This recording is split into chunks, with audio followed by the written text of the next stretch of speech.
Yo, yo, yo, this is Falcon Outlaw. Yo, this is Jason Banks. Yep, we're from High Heat Records and we're on the Renaissance Show. One of the only shows that can get us. You know what it is? Boom, boom. Bang. All right, so you guys are now tuned in to the Renaissance Show. My name is Alex Kuchma, and today we're going to be doing things a little bit differently. I have a Canadian artist here, Falcon Outlaw. I'll just say the name. So if you guys are familiar with, I guess, this underground rap scene over the last few years, which you guys should if you're checking out the show, you guys have probably heard Falcon Outlaw's name before. He's worked extensively with people like Camoflauge Monk. If you're watching the video portion for this, the Valhalla in tape here was Falconcrest, the group project, along with Camoflauge Monk. On the wall here, I have the West Detention LP, again, entirely produced by Camoflauge Monk. This dude has worked extensively with these type of cats. A lot of the other artists that are coming out of Toronto, let it be Daniel Sun or Dante or any of these cats that you would be familiar with already. And incredible art. Time and time again, he never ends up disappointing. Quality art, time and time again, and it's just always dope music. But he is a Canadian artist, and if you guys follow me, you guys know that I'm a Canadian hip-hop researcher. I am working on a book on Canadian hip-hop, and with that, I kind of have it structured as a large-scale oral history project, and I generally end up interviewing a lot of Canadian artists to put this book together. And because I haven't interviewed Falcon Outlaw before, I wanted to structure this a little bit differently than what you guys are typically used to, and maybe a little bit of kind of both styles. Definitely a little bit more aligned with how I would orchestrate a book interview. So focused a little bit on history and kind of the origin story, but also tie it into kind of Toronto roots and subject matter that's relating to Toronto. But then also talk about the new projects that are on the way as well. He has a brand new project on the way. It drops December 10th, so it should be around the period of time that you guys are end up hearing this now. The album is called Maplehurst Graduation, and it's entirely produced by Nicholas Craven. Nicholas Craven's definitely a name that you should know as well. That being said, please welcome to the show, Jason and Falcon Outlaw. What's good, guys? Oh, man.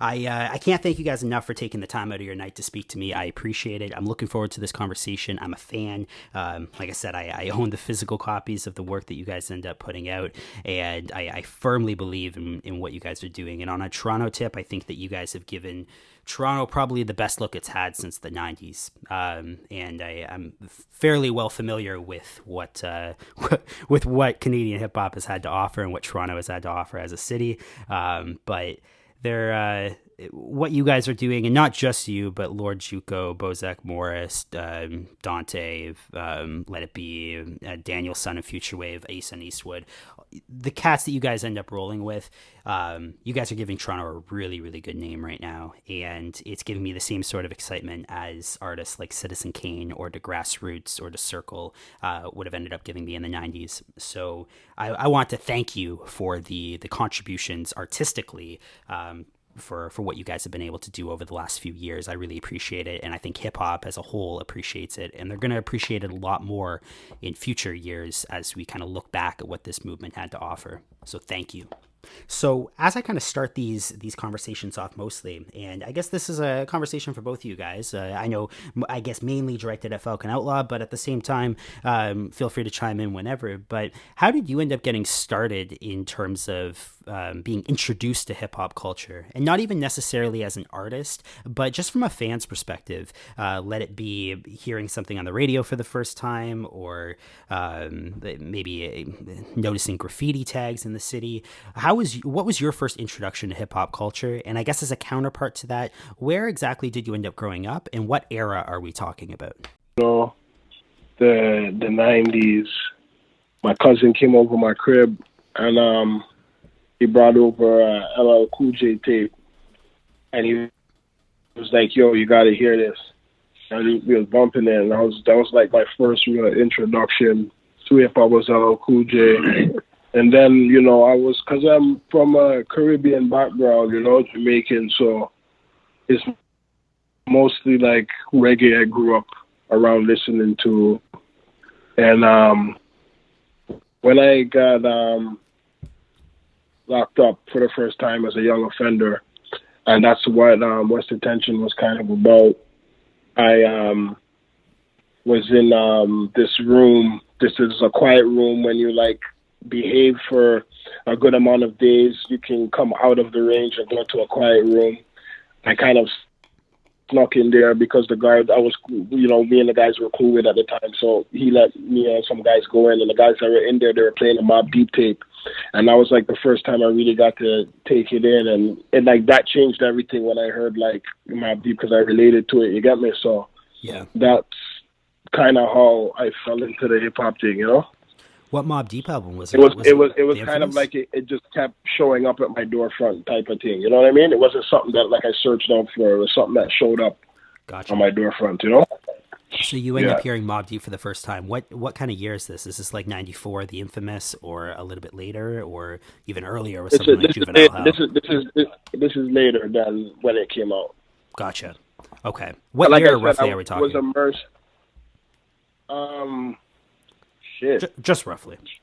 Maybe like 2000s, early 2000s, maybe like 99 maybe. Gotcha. Do you remember what Mobb Deep tape it was? Their second release.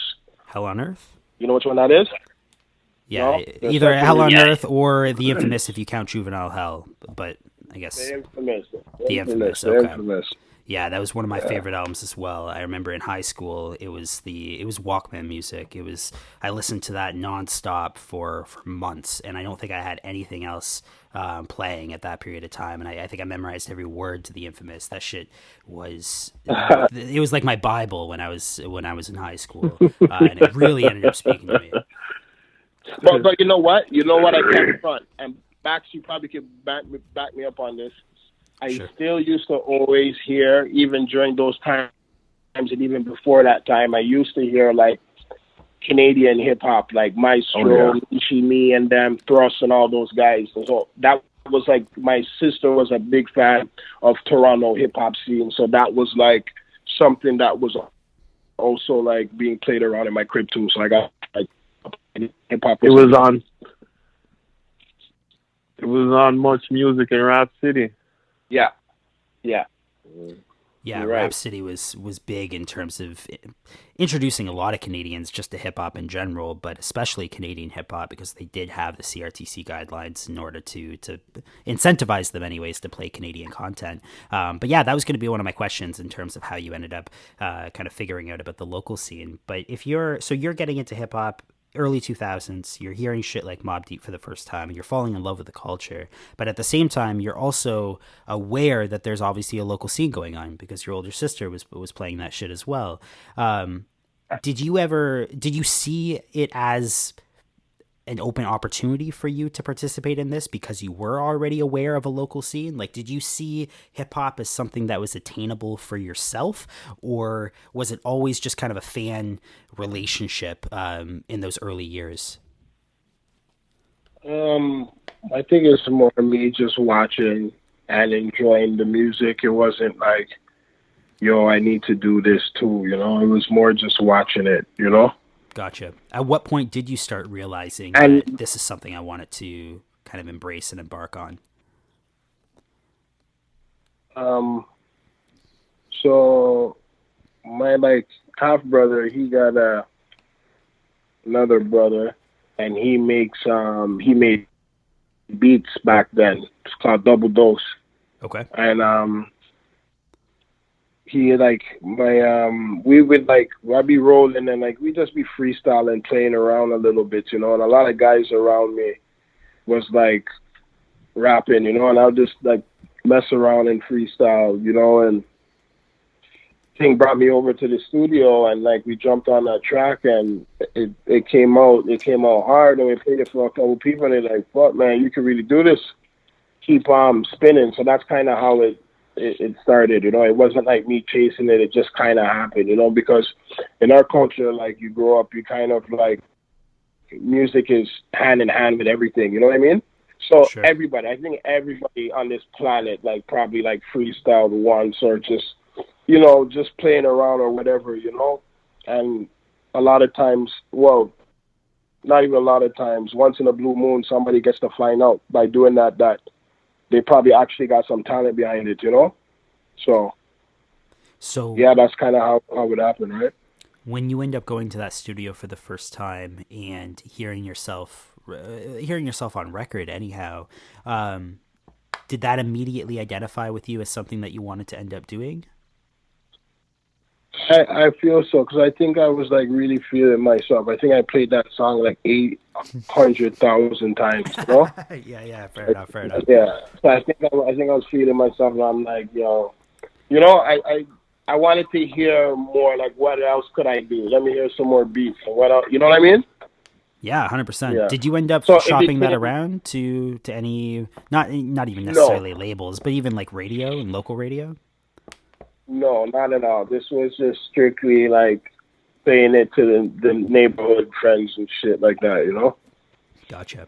So at this point here, so you've recorded, and you're obviously feeling it. You've got the high of being a recording artist to some degree. What comes next? What's the kind of evolution in terms of your own career? Well, then me and bro, there D Dubs Dap. We put out a mixtape. We put together a mixtape and we put it out. But not put it out like put it out to the world. We just kind of pressed it ourselves and just gave it out to whoever we seen and knew. Obviously all the people we knew. And by that time I think Dat Piff was around, and I think we loaded it up on Dat Piff. Okay. And yeah, and then, you know, everybody kind of started to know, kind of refer to, not even refer, like every time they would see me after that, they'd be like, yo, how's the music going? What's going on with the music? Like, you know what I mean? Like, Yeah. it was like something that was like almost natural, like, yo, you got the thing, run it, you know? Yeah, And 100%. then, yeah. Were you going to kind of like open mic nights and even like house parties and that sort of thing as well, and embracing yourself in the local scene, or was it something it just kind of you end up putting out this album and shop it around street corners, that kind of thing, wherever you're at locally, and then obviously, as you said, the Dat Piff thing, or were you going to these open mic nights and kind of going to, I don't know, participating in the hip hop community in Toronto? Because at this period of time, if we're talking 2008, 2009, 2010, there's a community in Toronto. It may not be as active as the 90s, but there's events that are going on regularly, right? Yeah, it was a little bit earlier than that. You could say between maybe 2002 to 2005 is what I'm talking about. Oh, okay, So gotcha. A little bit earlier, I kind of kept it local and shit, but like, you know, I started to gain some momentum in the underground, you know, of Toronto, you know, of like people knowing and me reaching out to people reaching out to me for features back then. So, you know, the thing was going in. And Gotcha. then like I fell into a joint that I did where I connected with like 20 people from like all over the city in every different hood, and I put them all on a one joint, and we put that out and stuff. That was like around 2010 or 2009. So that's like probably my most like back then recognized thing and most notoriety I got from doing music, you know? Gotcha. If we end up Yeah. going a little bit kind of earlier to the 2002, 2003, 2004 kind of era, a lot of the cats that I'd be familiar with from that era. So we have obviously things like Monolith, would have been started a little bit earlier, but they were active at that period of time, especially in the earlier years, like 2002. And then you end up having the kind of battle scene with people like Atom Bomb and what he was doing as well, and even people like Decisive and whatnot making music in that kind of era. Were these people that you were hanging around with at that period of time, or even someone like Dante at that period of time? He would have been El Sham from Al Sham and KP. Were you aware of each other at that period of time, or no? I think everybody was kind of aware of everybody else, but nobody was really like hanging out like that, you know? Gotcha. I wasn't really around those guys like that. Like I was just into you can kind of say like just the street life, and more didn't put music on the forefront on my daily agenda. You know what I mean? Fair enough. So it wasn't like I was out there making rounds and being around the scene. I just kind of just stayed in my corner kind of thing. That's fair. I knew all of those guys were bubbling. But I knew all of those guys were doing their thing. Gotcha. Yeah. I'm not sure if we ended up, I guess, bluntly addressing this earlier, but where exactly in Toronto did you end up growing up? Are we talking like Scarborough or Mississauga? Like what area were you, I guess, residing in? I was in Parkdale. Parkdale. Then I moved up to Brampton, and then from there I was kind of like all over the place, like Scarborough, Rexdale, Finch. So I kind of been all over the city, but I started off in Toronto and Parkdale. Okay. How long were you in Brampton for? Probably like 10 years. Oh, wow. Okay. So a significant portion of your life anyhow. Yeah. Gotcha. Yeah. So from my perspective, I kind of know you as a relatively recent MC. I wasn't familiar with kind of the back history, but I had a feeling that you had obviously roots in the city, not only the people that you collaborate with frequently, but also the sound. Like if you listen to something like West Detention, it doesn't sound like you're a new MC, right? It sounds like you're tenured. It sounds like you're... it sounds like you're a mature MC, right? It sounds like you have practice and you feel comfortable anyways on the mic. So I had that inclination, but I didn't exactly know of your kind of older roots. But from what I've familiarized myself with is really this push over the last maybe five years or so, and seeing the work that's just kind of dominated the underground rap scene in Toronto over the last few years. And I find it fascinating that, and I've had this conversation with other people as well, like Bozak Morris or Daniel Sun or Asan Eastwood, but you guys kind of occupy a same space now, but it's not really recognized still on a Canadian hip hop context, right? Like you have these people that are very much Canadian hip hop. That's their identity, right? They identify as a Canadian hip hop artist. So we can talk about things like Peanuts and Corn in Manitoba, or Hand Solo Records, or Urbnet, or these labels that are putting together music, or even things like Battle Axe back in the day. These are very Canadian hip hop identities. But what you guys are doing right now in Toronto is not so much that at all. It's you guys are Canadian, of course, but I think a lot of people that are tuning into you, they don't even really know that you're in Canada, right? They're just listening to you as a hip hop artist and don't really give a fuck about where you're at. And if anything, I think they'd probably assume you're in New York. Talk about, I guess, that a little bit. Did you do that transition? Like at one point, were you identifying yourself as like, here I am as a Toronto Canadian hip hop artist? And did you ever feel like that identity began to, I guess, transition over time? Well, when we got back into the underground space, like 4 years ago, we kind of said we're just putting out music into the world because it's a different time we're living in. It's like, it's the age of the internet, and it's like really all come together now. So when you drop music, you're not just dropping it, hoping it reaches your neighborhood or 1, 2, 5 regular spots like New York, LA, Toronto, blah, blah, blah. Now it's like, could reach like, South Africa and stuff like that, Germany and things. So we just released music and kind of just put it out there. Didn't really speak about too much where we're from, but then it started to feel like when things were picking up momentum, it's kind of like, I feel like me and Banks like, we need them to know like where we're from. Like, I don't want there to be like no mistakes. I don't want nobody to hear of High Heat or Falcon Outlaw and like make a mistake and say, they're from the fucking South Pole or something, Fair enough. Consciously, we started to kind of let it be known that we're from like Toronto, Canada.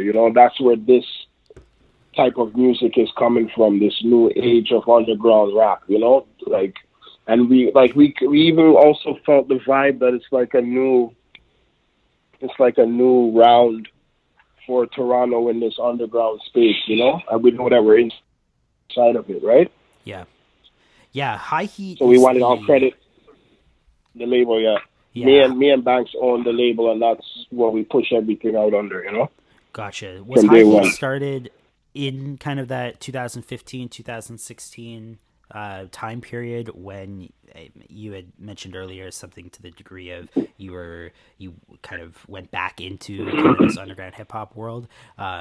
Was it at that period of time that you guys ended up starting High Heat, or did High Heat come a little bit later? That's where Banks 2017. 2017. Okay. So 17. I should probably know my dates a little bit more here, but the earliest Falcon Outlaw material that I'm thinking of here, I'm not sure if it would have been from 2017 or a couple years earlier than that. Were you putting out music in like 2015, 2016 as well, or was 2017 the start of you? What year did we do? Last year was West Potential. I think we started. The Valhalla came out in 2018, right? Yeah. Yeah, so we had started the year before that. So about 2017. 17, yeah. That was when me and Outlaw started rolling. That was when we created High Heat. It was me and Outlaw who created it. Gotcha. And what was the vision for High Heat Records? Because obviously there's lots of different labels that are interested in underground rap, at least of this kind of sound. And even beyond that, you could just do it independently, right? You don't necessarily need an imprint in order to put your music out through. What's the idea of High Heat Records and doing it as a little bit more of a legitimate business, right? Rather than just, here's a name that I tack onto the back of my albums. We had business minds before we got into the music industry, and we knew that we had the vision, the music. We knew that we had the proper product. You know what I mean? Like everything connected, and it really was a dream. And I came to him with an idea, and it was just kind of like, break it, or it was like make it or break it kind of thing, like we just knew that like if we tried it would happen, and it happened. Did you feel that there was a connection with the fans basically right away, like when something like Valhalla ends up dropping? Like obviously Camoflauge Monk now with this recent signing to Griselda, and kind of, I don't know, just Camoflauge Monk is a huge name in the underground rap sphere right now. But when this came out, he wasn't necessarily that way, right? He was dope. He was really dope. And I think people started to pay attention to the name a little bit, but not to the degree that he's at now. Were you guys getting like active kind of fan base right from Monk was one of the first beginning? people that I said Monk was one of the first people that I had met when we got into this music shit. Like I go over to Buffalo a lot, and somebody had introduced me to him, and at the time I didn't even know who he was. He was just a cool dude, and he started coming to Toronto, and I introduced him to Outlaw. He was a producer. Outlaw was a rapper, and we just hooked up at the studio. We just started making music. It just kind of just worked out organic. It was all natural at the time. I want to talk about some of the, I guess, like aesthetic choices or the stylistic choices for these records. If you listen to something like Valhalla, I guess compared to West Attention, which is what I'm going to do in a second here, it's a relatively traditional rap album, right? It's hard beats, hard rhymes, and it I don't know, it feels like a rap album that doesn't necessarily dart too far out of the beaten path. If you listen to something like West Attention, I think that's one of the most creative and unique projects of this whole new wave. And to have a name on it attached like Camoflauge Monk, and Camoflauge Monk being such a recognizable name, it's kind of the weirdest Camoflauge Monk projects that he's ever put out. And but it's so creative, right? There's verses, I guess, but it's not, the verses aren't the the main draw, right? It's almost like an atmospheric EP that has a mood to it and a feel to it. And I feel like the feel or the mood is really embraced on that project way more than any simple formula, right? It's not just here's hard beats, here's hard rhymes, rinse and repeat, 16 bar verse, here's a hook, another 16 bar verse, go on to the next song, rinse and repeat, go over and over and over again until the album's done, right? West Attention does not feel that way. It feels like this really creative journey, and it's like these landscapes of sounds that you're progressing through as the project ends up going kind of developing. Can you talk a little bit about, I guess, the stylistic choices on something like West Attention, or even just in terms of how you have progressed stylistically over time? For sure. So when we did Violin, right, it was just like we're new in the underground space, we got eyes on us. You kind of just want to let off bars and and, just stay in the pocket of what we're doing, Yep. And get it done. By the time West Attention came around, I was really looking into myself and where I am in this space and what am I going to mean to Toronto and what am I going to mean coming from Toronto in this space. And I know this new renaissance of underground is new, and how do I want to make my mark in it, and I fell back on the idea that, I wanted to tell my story, because telling your story is the most original thing you can do, right? But, I didn't want to just do it. I didn't want to just do the thing like it's just regular rap, like you said, eat, verse, hook, done, So I dived a little bit deeper into the recording process and the writing process. I kind of almost envisioned myself back in that time when I did get locked up as a young offender and what it was like that whole time.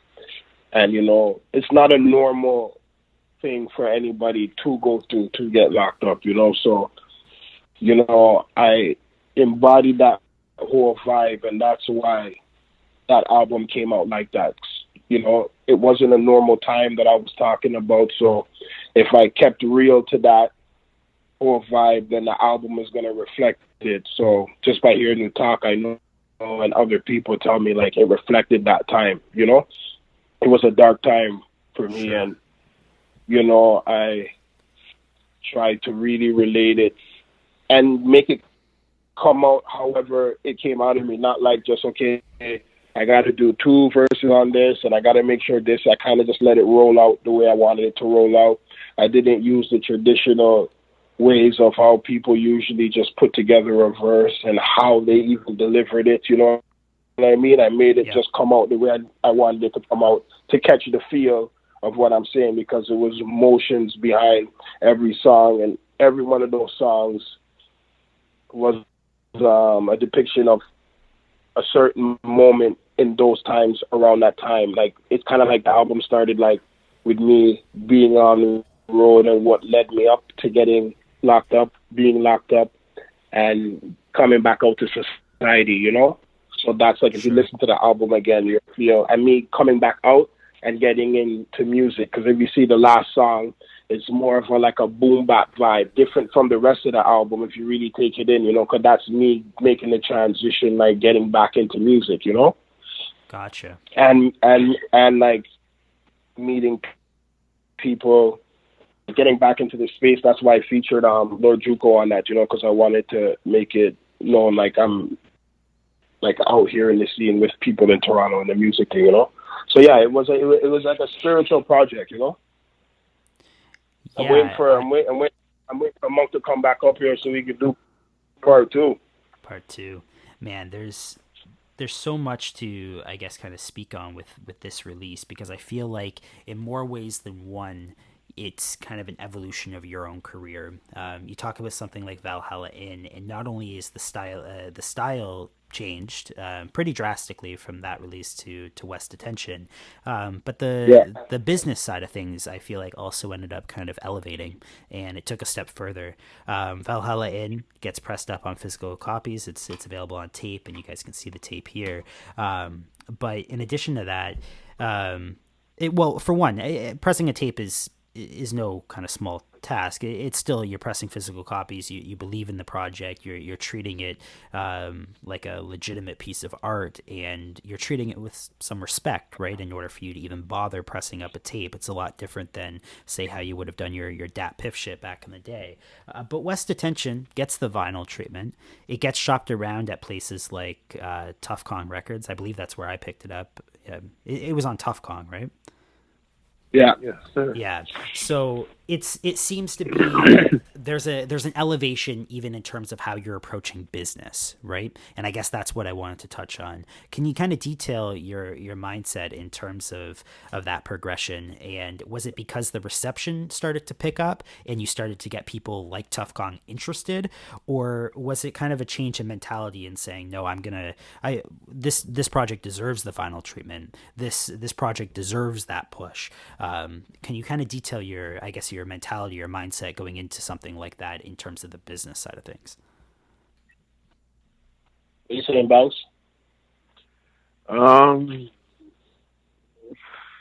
With that project, we knew that our business had to elevate, that if we were going to run a record label, that, and we were going to do this fully independent, that we had to, make these type of moves, like doing the vinyl, doing the sweaters, having the website look, proper. We just had to make sure everything looked more presentable. Elevate our business, turn this into a business. You know what I mean? Gotcha. And I know, obviously, fan base wise and whatnot, you're not where you deserve to be, right? You deserve to be a lot more heard than you currently are. And I still feel like there's a lot of people that are just kind of sleeping on what you guys are doing, because even people that are really tapped into the underground rap scene, they may end up knowing Camoflauge Monk, but sometimes they won't end up knowing your name. And I feel like that's a disservice, because the art that you produce is really incredible and worthy of knowing. At the same time, I do feel like there has been traction and you've started to pick up. But have you noticed kind of an incline in terms of fan base beyond what is, I guess, natural, right? Obviously, every release you're going to get a little bit more well known, but have you noticed any period of, I guess, spike? Or I dropped this album and all of a sudden I gained 3,000 followers, that type of shit. Was there a period that kind of stands out in terms of reception? Yeah, I think after we dropped that, I think, fuck, Banks, I'm saying as soon as we dropped that Hot Gun on the Waist video. Well, right? Yeah. Oh, Everything was... Yeah. No, let me bring it back. Okay. Right before we dropped that, we dropped a single with Wolfram. Shout out to Wolfram, producer in Toronto from the UK. He's sick. So we dropped a single with him, and that gained a lot of momentum, because before that we kind of took a hiatus for almost a year. All right, Banks? Yeah. And then we dropped that single and caught some real good momentum, and then we were just dropping that just to warm up that we're about to drop the album. And then when we dropped the first single, the video off of the West Attention, Hot Gun on the Waist, it just felt like things just changed up, you know what I mean? And it almost even reinforced, because I was kind of like, I don't know if you want to say the word nervous, but we'll keep that word for lack of a better one. Sure. When we were dropping that, and Banks knows this, when we were dropping that, because I knew it didn't sound like anything anywhere else, you know what I mean? And I know people are used to just bobbing their head to what they're used to, but Banks is reminding me, you just gotta be true to yourself and just stay original, and it'll find its crowd, you know what I mean? Fair. And I think from West Attention, that's when it started to roll, because they're hearing it, you're looking at who's this guy doing something with Monk, And then when they heard it, they're like, I know nobody expected it to be like that. You know what I mean? That's not what they expected to hear. You get me? Yeah, man, 100%. It, like I was saying earlier, it's a very creative project. It's unlike anything I've ever heard. Period. Yeah. Right? It's an extremely different release, but it's so dope. Yeah. It's dope enough that I own it on vinyl. It's like Enough respect. it's one of those one of a kind albums, right? I don't expect another artist to come out tomorrow and make an album sounding like that, right? It's not going to happen. That album stands on its own, and it should be remembered as a unique piece of art. Right. Respect. Well, that's how we put it together, you know? We keep talking about, I guess, West Attention, but also Valhalla Inn. And one of the things kind of to keep in mind here with Valhalla Inn is it's a Falconcrest album, right? It's not just Falcon Outlaw. It's the group project. Talk about Falconcrest and how that ended up coming to be. So, you know, some guys, like, you know, we're around in the neighborhood. You rap, I rap, he raps, this guy raps, you know.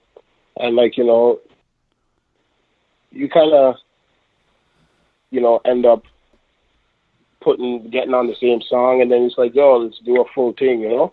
It's kind of light. It wasn't, like, too crafted until we started again in, well,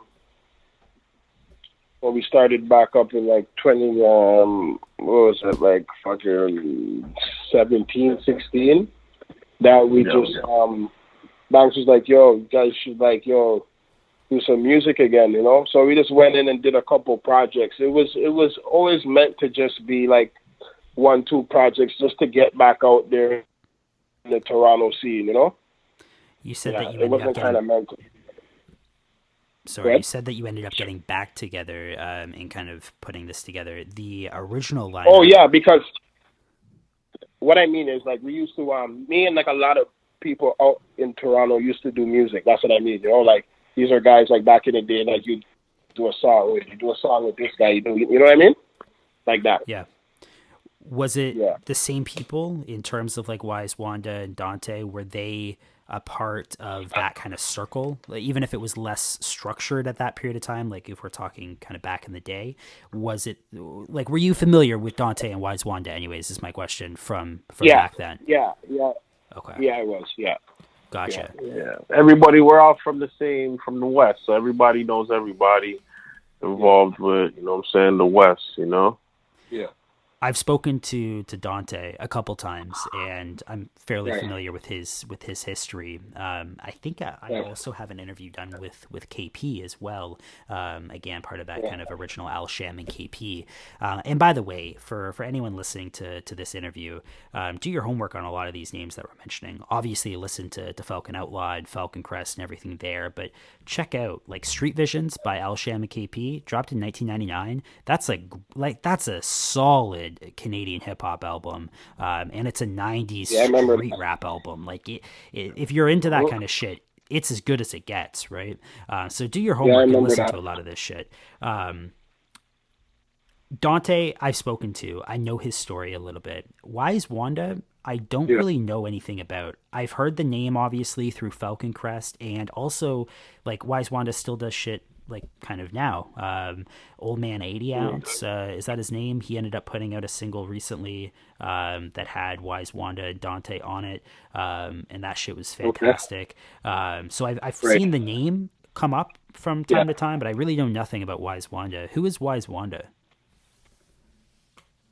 Well, he's like Banks was saying, he's another one of these guys that's like in the West that like you kind of know from being on the road, you know? He's like out here, and I think he always rapped, you know what I mean? So it's always kind of just been on him to take his career to the next level, you know? So what you see is kind of what you get, you know? If you hear one song a year from somebody, that's kind of how they're playing the game. If you hear 20 songs, you know, that's how they're playing the game, you know?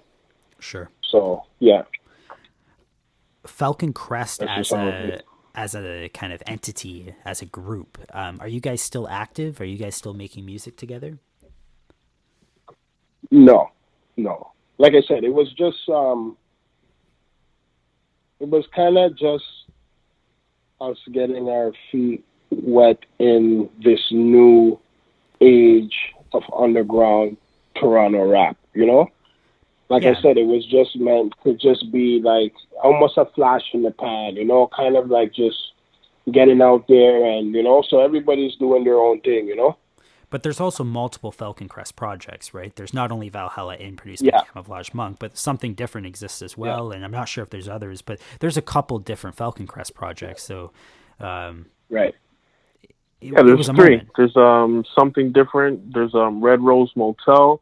Yes. And then there's Valhalla Inn. And then after we did Valhalla, that was when everybody decided to try doing their solo projects.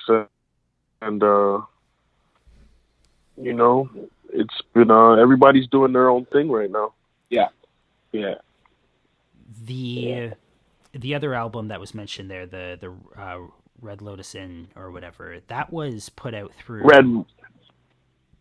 What was it called? We put out every project we put out. High Heat put out all the projects. Something different. Red Rose Motel, that was produced by Gallo Point. Yeah. Valhalla, that was produced by Monk. We put that out. Then West Attention, we put that out again. And then this new album coming out again, that's going to be us putting it out again. Gotcha. You know, we started off as businessmen from day one, you know, like nobody wanted nobody else to control anything. So, you know, like when I got involved, I just wanted to hear them make good music, and they didn't want anybody to control their music but them. So we turned it into a business. So, you know, we eat off of what we do. The vision for the label going forward, do you guys plan on expanding the roster beyond, I guess, just like Falconcrest and Falcon Outlaw? Like, do you guys plan on signing new guests or new MCs? We already have. Can you detail some of the artists that you have on? We have, we have the No Face crew. We got members King Bandolero, New Villain, Hologram Dave. Those are some of the people that if you check it out, you probably hear some of their music.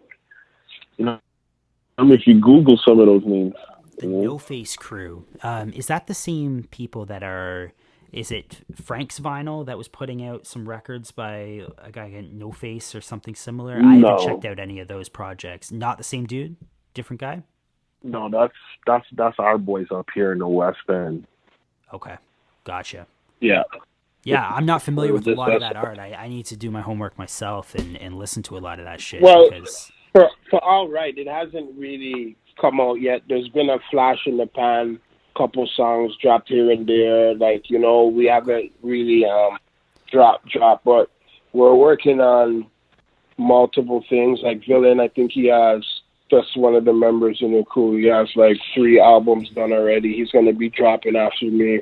Bandolero got I think 4 albums done, and he's more on the producer side, so he's going to be producing for a lot of the names that you've mentioned over here and that people are familiar with in Toronto, you know? Gotcha. So, we're coming with a whole thing, you know? The new album that you have on the go here, entirely produced by Nicholas Craven. And again, for those that are unfamiliar with Nicholas Craven, another name that you guys should be doing your homework on, but you guys probably know Nicholas Craven by now. He's worked heavily with Ransom, still is working with Ransom pretty actively. But you have this project on the go anyways with Nicholas Craven, Quebec producer, and we talked about the creativity of something like West Attention. Is this kind of an extension of that sound, or is this going to be a little bit more traditionally hip hop? And not, I guess that's the wrong term to put it, because West Attention was definitely a hip hop record, but is it going to be a little bit more traditionally kind of styled?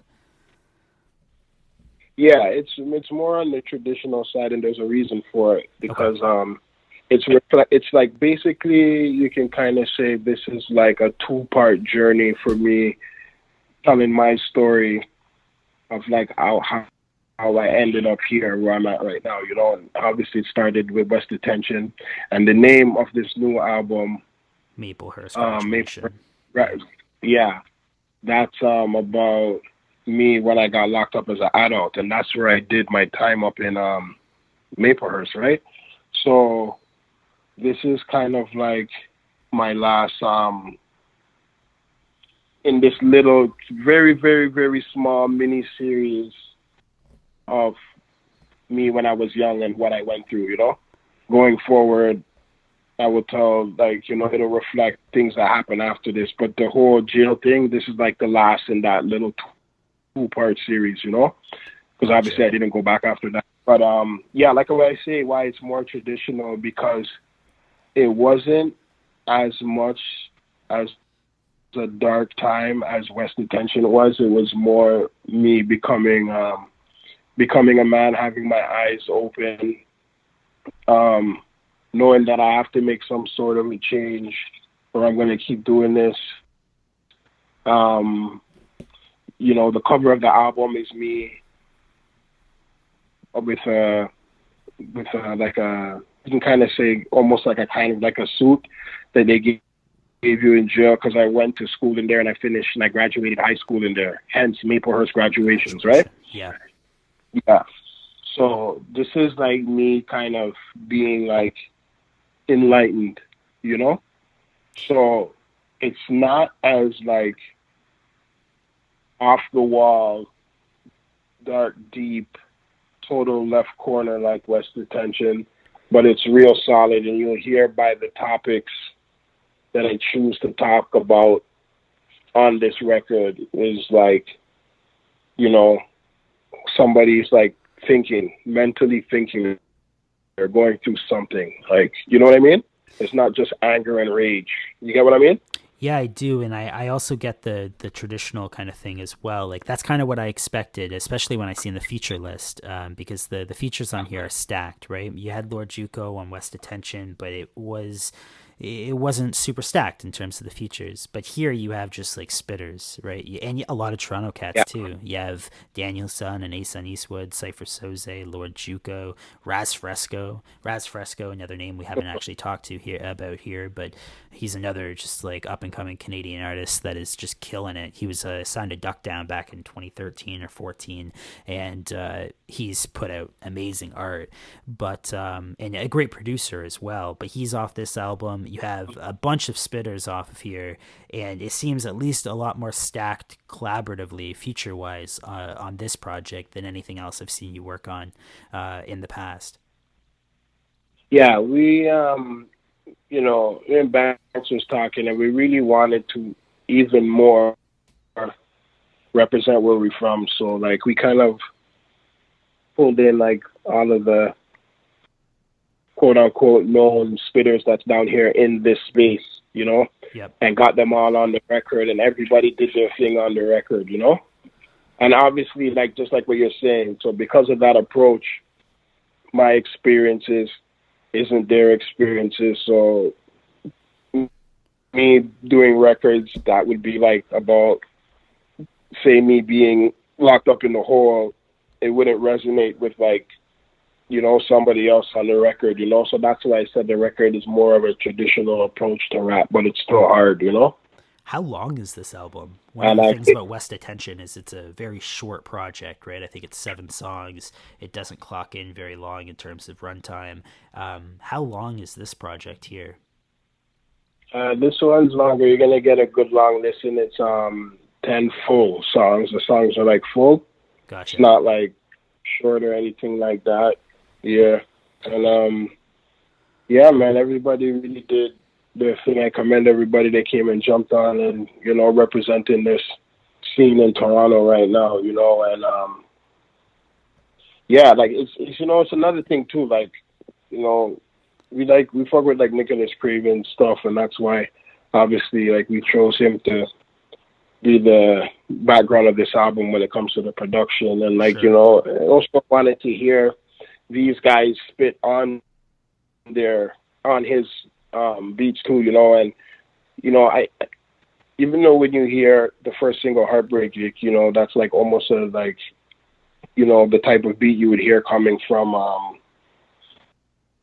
Nicholas Craven, you know, but I made sure I picked a lot of beats that he had that didn't sound like his beat. So when you hear it, when everybody hears it, interesting. I tell Banks all the time that people are going to be like, if I didn't put his name on it, you wouldn't guess that he made the beat. You know what I mean? Oh, that's really interesting. I'm a fan of Nicholas Craven, and I like everything he's done. Yeah. I'm really curious to see what he does with this project, if it's a little bit out of left field for his own style. There's probably only like 3 songs that you'll be like, yep, okay, that's like, you know, Nicholas Craven beat. The rest you wouldn't be able to tell. You'd be like, the fuck? Gotcha. You know? You got a lot of drums on there too. Got a lot of drums. One of the things that I think this new wave, this new Renaissance period is really well known for is quantity, right? It's dropping project after project after project, almost every month, almost every week, really. If you tune into the weekly release schedule, you'll see the same artist pop up over and over. Even if it's not a full length project or EP from the individual, it's often they're appearing on somebody else's work, right? Like, it's just so much material. We talk about someone like El Camino a lot on the show. El Camino has like 25 projects, and he has way more features than that, right? He's just constantly dropping new material, and that's the same for a lot of cats. It feels like your direction and your kind of mentality, your space here, is a little bit more methodical, right? A little bit more planned out, and it seems that you take your time more so than these other artists.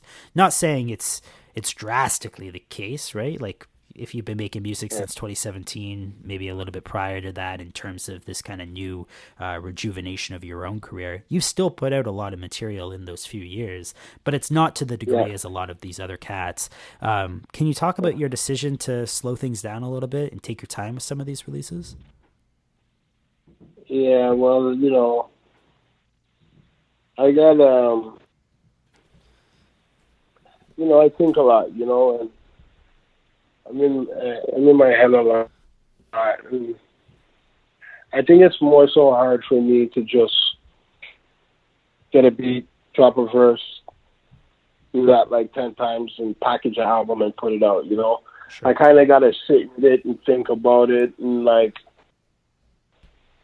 because I feel like it represents me, you know, this is going to be me when I'm gone, and what's left of me, you know, would be the music, you know. So I wanted to like mean something to me and kind of be a little bit of a portal of what it was like for, you know, a young black youth growing up in Toronto, you know, and still out here, you know, doing my thing. So it's gonna always be like that, I guess. You know, I know Banks would wish that like I drop an album every week, you know.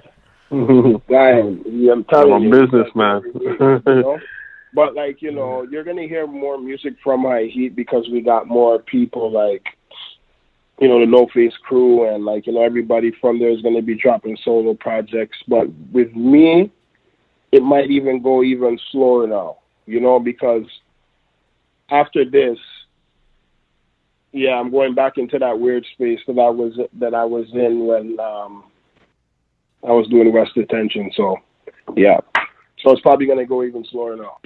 But you're going to hear music coming from High Heat. You will hear me popping up on verses from guys in the crew and other guys in Toronto. Like, you know, you might hear me on a Raz True, and a Ace on a Dinosaur, on a Cypher, Juco, Shay, you know. So, but my next project, it might be a little while before you hear it, but it is coming, you know. If there's one thing about this, even deeper, because go ahead. Yeah, if there's one thing about this new wave releasing music after music after music, and just the quantity of releases, is I think we could afford to be patient, right? We can wait. We may end up wanting and still getting super excited whenever people end up dropping projects that we're a fan of, and it's great to be able to hear new music, and I don't think the quality in a lot of these cases ever really ends up being sacrificed, but nevertheless, we can wait. We can be patient.